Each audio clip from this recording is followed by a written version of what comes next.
Got them both set up right now. I got 144 over here, 144 over there, and I've got them connected to my Touch Mix mixer.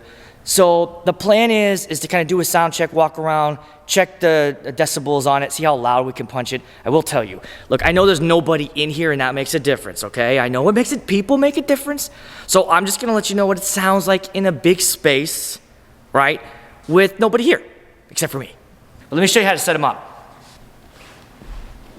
You should have left with your back and not your knees.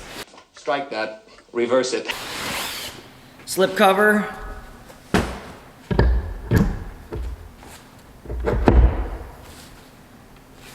the one. And now the top. Okay, once you add those two pieces, installed. Let's take a quick look at one of the towers we got here, the Maui 44 G2. So this thing, let me stand next to it. And I gotta use my hand here to get the camera on it, but look how much height it has on me. And if I put my arm up, I'm still not all the way at the top. It sits over 70 inches, so it's over 7 feet. I think 7.7 is what it ends up being. You got a really high sub here. The sub is what makes it tall too. The sub is about 2 feet on its own. Once you click all the pieces in, yeah, it is a tall mother beep. Let's talk about the sub for a little bit. Let's talk about the size. Now the size is that which I could sit on it. It's a nice little bench area. So it's gonna be a perfect little picnic table for people to set their cocktails. So definitely one thing you wanna do is get some of those no drinks on your subs. Now some of you poo-poo it. I know that, but I'm telling you, I've been using these for a couple years now and they work. So here we have the sub, and I'm putting my arm on it so you can kind of see scale. It's big. Hi, welcome to the back of the sub. At the top, we've got 2 knobs. One's for volume, one's for the sub. So over here, these are your ins, and they're XLR. This is where you're gonna plug into your controller or into your mixer. Over here are your throughs. If you wanna have more than one of these connected, you would use those, and then the sub out, you would use that for going cardioid mode, or if you wanted to take another sub and hook it up to it, just connect it through that way. Then we've got these 3 nice little buttons up on the top. Now, this one right here is for Bluetooth. Push to hold and it will connect to your device. Now, I will tell you this, what's nice about this than some other speakers I've had is when you turn it on and you have your mobile device on that has already connected, automatically connects to it. Up above, we've got the TWS link. Let me explain how that works. Now, what you can do if you've got 2 is you can connect 2 of them without having a cable.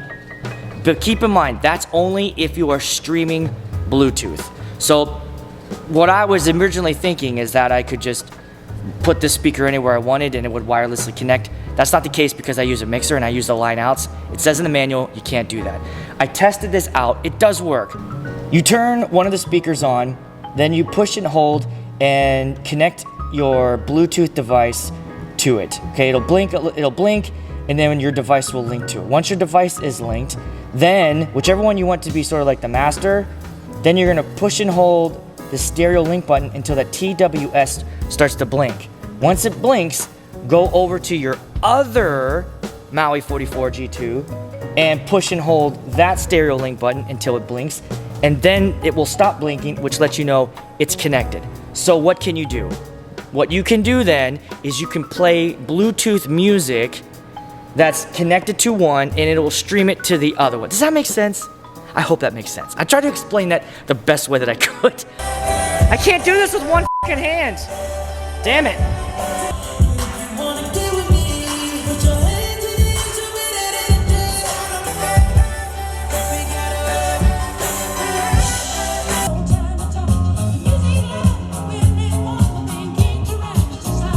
After listening to these things with a couple of different songs, different genres, there's one thing that I'm noticing. I can walk up to them. It's kind of like, it's not muffled, but it's not harsh. So that's the one thing I can't stand about a speaker. If I feel like I can't walk up to it and you're just like, Jesus Christ. You know, if it's like killing you when you walk up. These are not harsh. They're tuned really nice, where you've got the highs on the top, the mids in the middle, and you got that really nice punchy low end. I wouldn't even say punchy. I would say it's more like, you know, like underwatery kind of bass. But for sure, there's some rumbling going on in my body. Not so much here, not so much here, And I haven't even pushed these. I'm just staying around, like, as you saw on my dB meter, like around 100. So if we go to the back of the room, you can still hear it. And sit at a table and talk to people, right? Because that's the biggest complaint that old people have. I can't talk to my friends. I want to talk to my neighbor. Turn to this. Turn the music down. It's too f***ing loud. One of the advantages of going with the column, let's talk about that for a second. One, as you can see with them just set up, no tripods, no cables, one power cord for the whole thing. As a mobile DJ, I feel like that's an advantage. One of the other advantages you get is dispersion of sound. So this is what I'm learning as I'm doing this. There's always those guys on the forums, spread your speakers out, you mother. All right, I get it. They're right. It's better. It's better. Having them close together, you can kind of hear the phasing that they're talking about, where the sound's kind of like blending into each other, or it just doesn't feel right. But when you spread them out, you do get a little bit better volume, and it does sound a little bit better. We've got 12 speakers that go, they're 3.5 inch, so they're big. They're about the size of the EV50. I believe EV50s are 3.5. Correct me if I'm wrong, I know you will. The top of the Mauis, I think, is the secret sauce missing in column speakers. They've got actual horns in the tops. The Maui 28 G3s have 2, and I noticed instantly right away when I turned those things on, the highs and vocals and speeches were just so clear. So the thing that excited me about the 44 is that this has 4 horns in the top for your highs. Right here is my pretty boy swag. Pretty boy swag.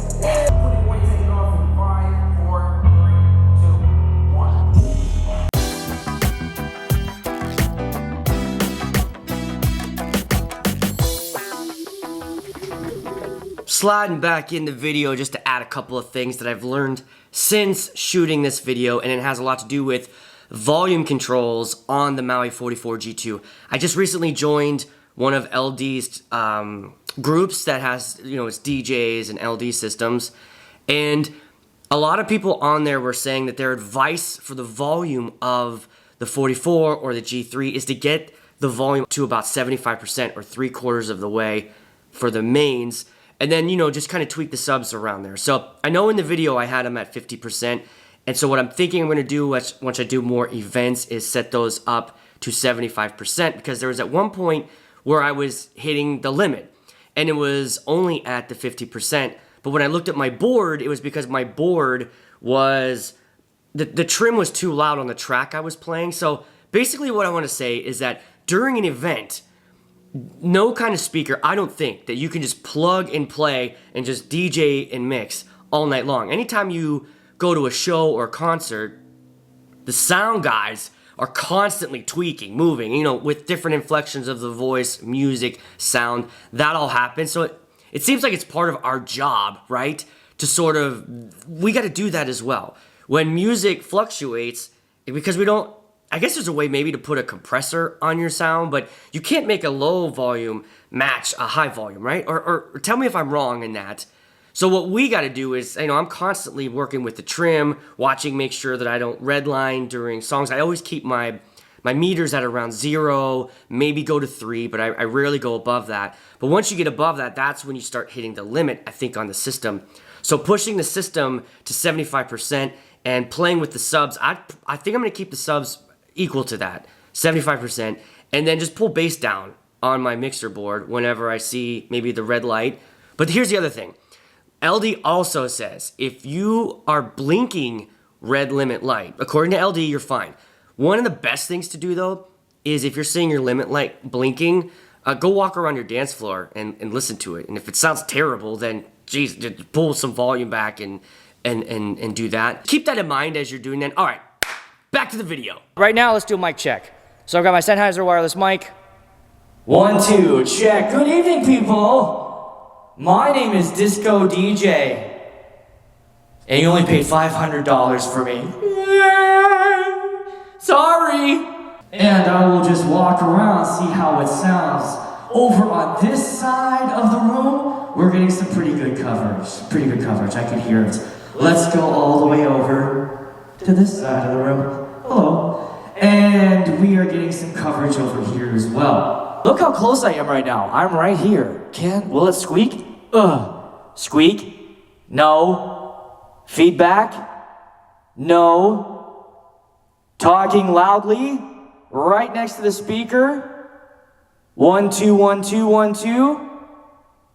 No feedback. There's a big question a lot of people keep asking me. How heavy is the sub? It clocks in about 70, 80 pounds. I can't remember exactly. It's around that range. So the only thing, I almost wish there was a top handle just to kind of get a different kind of grip on it. Because right now there's only the handles on the side.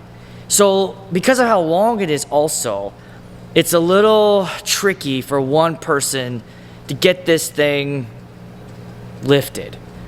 My goal is to try and get it just in the car and out of the car. It's the only time I'm picking it up. Maybe I just need to go to the gym a little bit more, but I will tell you, it's heavy. It's heavy. For somebody like me, if you're beefcake out there, it might be no problem for you. Just pick it up with your pinky. I guess in order to get the power that you need to get out of this thing, it's just gotta be heavy. It's birch, it's wood.